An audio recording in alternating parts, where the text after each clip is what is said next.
ZEE5 ಇರುವಾಗ ನೀವು ನಿಮ್ಮ ನೆಚ್ಚಿನ ಶೋಗಳನ್ನ ಎಂದಿಗೂ ಮಿಸ್ ಮಾಡಿಕೊಳ್ಳುವುದಿಲ್ಲ. ಅದು ಸಂಪೂರ್ಣ ಉಚಿತವಾಗಿ.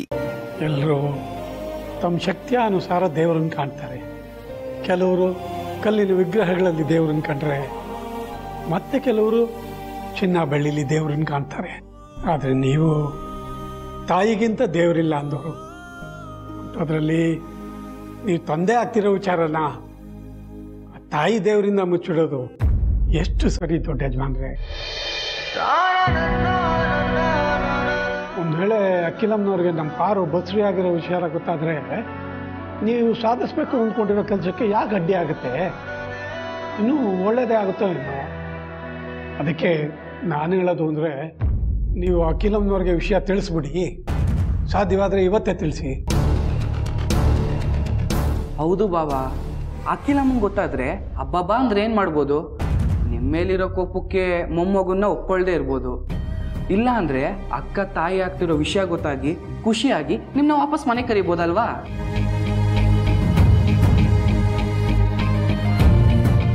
ನೀವು ಅಕ್ಕ ಈ ಮನೆಗೆ ಬಂದಾಗಿಂದ ನಾನು ತುಂಬ ಖುಷಿಯಾಗಿದ್ದೀನಿ. ಈ ಮನೆ ತುಂಬ್ದಂಗಿರುತ್ತೆ. ನೀವು ವಾಪಸ್ ಆ ಮನೆಗೆ ಹೋದರೆ ಈ ಮನೆ ಖಾಲಿ ಖಾಲಿ ಅನಿಸುತ್ತೆ. ಆದರೂ ನೀವು ಅಖಿಲಮ್ಮಂಗೆ ಹೋಗಿ ಎಲ್ಲ ವಿಷಯ ಹೇಳಿ ಮತ್ತೆ ಅರಸನಕೋಟೆಗೆ ಹೋದರೆ ನೀವಿಲ್ಲಿದ್ದಕ್ಕಿಂತ ಜಾಸ್ತಿ ಅಲ್ಲಿದ್ದಾಗ ನಂಗೆ ಖುಷಿ ಆಗುತ್ತೆ.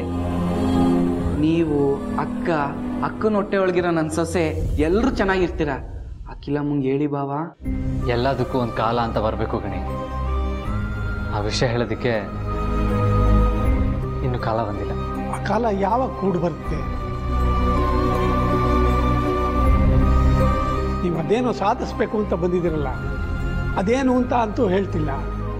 ಹೋಗ್ಲಿ, ಅದನ್ನು ಸಾಧಿಸೋದಕ್ಕೆ ಎಷ್ಟು ಸಮಯ ಬೇಕಾಗುತ್ತೆ ಅಂತನಾದರೂ ಹೇಳ್ಬೋದಾ? ನಮಗೆ ಗೊತ್ತಿಲ್ಲ ಅಪ್ಪ. ಗೊತ್ತಿಲ್ಲ ಅಂದರೆ ಹೇಗಮ್ಮ? ಈಗ ನಾನು ಡ್ರೈವರ್ ಕೆಲಸ ಮಾಡ್ತೀನಿ. ಬೆಳಿಗ್ಗೆ ಇಷ್ಟೊತ್ತಿಗೆ ಕೆಲಸಕ್ಕೆ ಹೋಗ್ತೀನಿ, ಸಂಜೆ ಇಷ್ಟೊತ್ತಿಗೆ ಕೆಲಸ ಮುಗಿಯುತ್ತೆ ಅಂತ ನನಗೆ ಗೊತ್ತಾಗಲ್ವಾ? ಇಷ್ಟೊತ್ತಿಗೆ ಮನೆಗೆ ಬರ್ತೀನಿ ಅಂತ ಖಾತ್ರಿ ಇರುತ್ತಲ್ವಾ?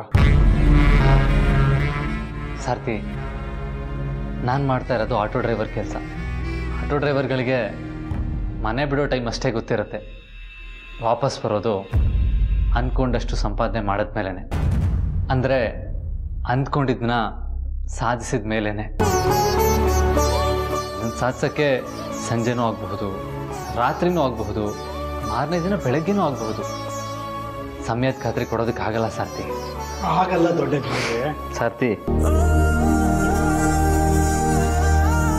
ತಗೊಳ್ಳಿ, ಇದು ನೀವು ಕೊಟ್ಟು ದುಡ್ಡು.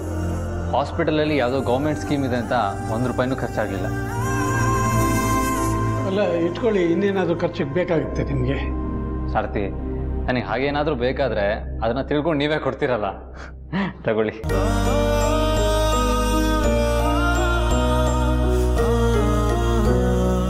ನಾನು ಕೊಟ್ಟಿದ್ದು ₹500 ನೋಟ್ ಅಲ್ವಾ? ಅಮ್ಮನ ಜನನಿನ ಹಾಸ್ಪಿಟಲಿಂದ ಕರ್ಕೊಂಬಂದಿದ್ದಕ್ಕೆ ಅಮ್ಮ ಕೊಟ್ಟ ಆಟೋ ಚಾರ್ಜ್ ಆ ₹2,000.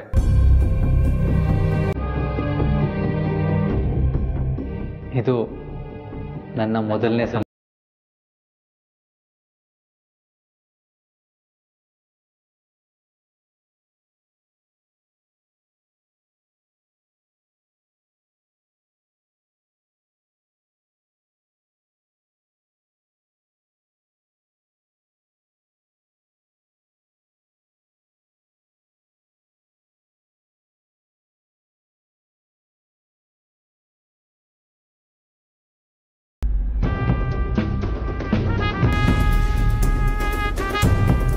ನಿಮಗೆ ವಿಟಮಿನ್ ಹಿಮೋಗ್ಲೋಬಿನ್ ಸ್ವಲ್ಪ ಕಡಿಮೆ ಇದೆ. ಹಾಗಾಗಿ ಹಾಲು, ಹಣ್ಣು, ತರಕಾರಿ, ಬೇಳೆಕಾಳುಗಳು ಸ್ವಲ್ಪ ಜಾಸ್ತಿನೇ ತಗೋಬೇಕು.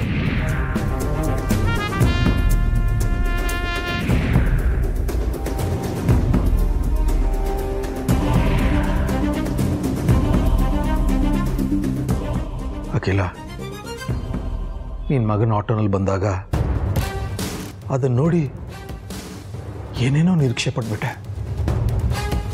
ಅಮ್ಮ ಮಗ ಇಬ್ರು ರಾಜಿ ಆಗ್ಬಿಟ್ರೇನೋ, ಅವ್ರ ಮಧ್ಯೆ ಎಲ್ಲ ಸರಿ ಹೋಯ್ತೇನೋ ಅಂತ. ಆದರೆ ಮಗನ ಆಟೋನಲ್ಲಿ ಬಂದಿದ್ದಕ್ಕೆ ಯಾವಾಗ ನೀನು ಅವ್ನಿಗೆ ದುಡ್ಡು ಕೊಟ್ಟಿಯೋ ಆಗ ನನಗೆಲ್ಲ ಭ್ರಮೆನೂ ಕಳಿಸ್ಬಿತ್ತು.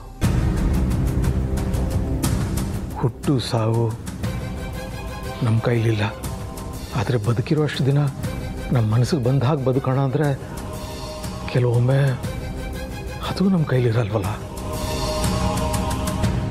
ಅದೇ ಬೇಜಾರಾಗೋದು. ಹಾಗಂತ ನಾನು ನಿನ್ನ ಬಗ್ಗೆ ಕಂಪ್ಲೇಂಟ್ ಮಾಡ್ತಿದ್ದೀನಿ ಅಂತ ಅನ್ಕೋಬೇಡ. ನೀನು ಏನೇ ನಿರ್ಧಾರಗಳು ತಗೊಂಡ್ರು ಗಂಡನಾಗಿ ನಾನು ಅದಕ್ಕೆ ಅಟ್ಟಿ ಮಾಡಲ್ಲ ಅಂತ ಮಾತು ಕೊಟ್ಟಿದ್ದೀನಿ. ಆದರೆ ಅಖಿಲ, ಅದ್ರ ಜೊತೆಗೆ ನಾನು ಆದಿತ್ಯನಿಗೆ ಅಪ್ಪ ಕೂಡ, ಪಾರ್ವತಿಗೆ ಮಾವ ಕೂಡ. ಹಾಗಂತ ಪೂರ್ತಿ ಮಗನ ಪರ ವಹಿಸ್ಕೊಂಡು ಮಾತಾಡ್ತಿದ್ದೀನಿ ಅಂತ ಅನ್ಕೋಬೇಡ. ಅವನು ಅಷ್ಟೇ, ನಿನಗೆ ಕೊಡೋಕ್ಕೆ 23 ರೂಪಾಯಿ ಚೇಂಜ್ ಇಲ್ಲ ಅಂತ ಡಿಜಿಟಲ್ ಪೇಮೆಂಟ್ ಮಾಡಿ ಹೊರಟೋದ್ನಲ್ಲ, ಆಗಲೂ ನನಗೆ ಅಷ್ಟೇ ನೋವಾಯಿತು. ಆದರೆ ಏನು ಮಾಡಲಿ, ಎಷ್ಟೇ ಆದರೂ ಅವನು ನಿನ್ನ ಮಗ. ಅವನಲ್ಲಿರೋದೆಲ್ಲ ನಿನ್ನ ಗುಣನೇ. ಅಖಿಲ, ಹೀಗೆ ಹೇಳ್ತಿದ್ದೀನಿ ಅಂತ ದಯವಿಟ್ಟು ನೊಂದ್ಕೋಬೇಡ. ಆದರೆ ಹೇಳ್ದೇನೂ ಇರೋಕ್ಕಾಗ್ತಿಲ್ಲ. ತಂದೆ ತಾಯಿ ಜಗಳದಲ್ಲಿ ಕೂಸು ಬಡವಾಯಿತು ಅಂತ ಹೇಳ್ತಾರೆ. ಆದರೆ ಇಲ್ಲಿ ಅಮ್ಮ ಮಗನ ಜಗಳದಲ್ಲಿ ಈ ಮನೆಯವರು ಎಲ್ಲರೂ ಬಡವಾಗ್ತಿದ್ದೀವಿ.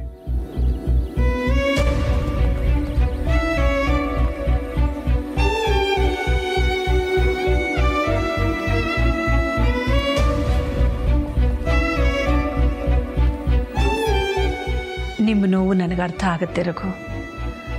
ಆದರೆ ನನ್ನ ನೋವು ನಿಮಗೆ ಅರ್ಥ ಆಗೋ ಸಮಯ ಇನ್ನೂ ಬಂದಿಲ್ಲ ಅಷ್ಟೆ.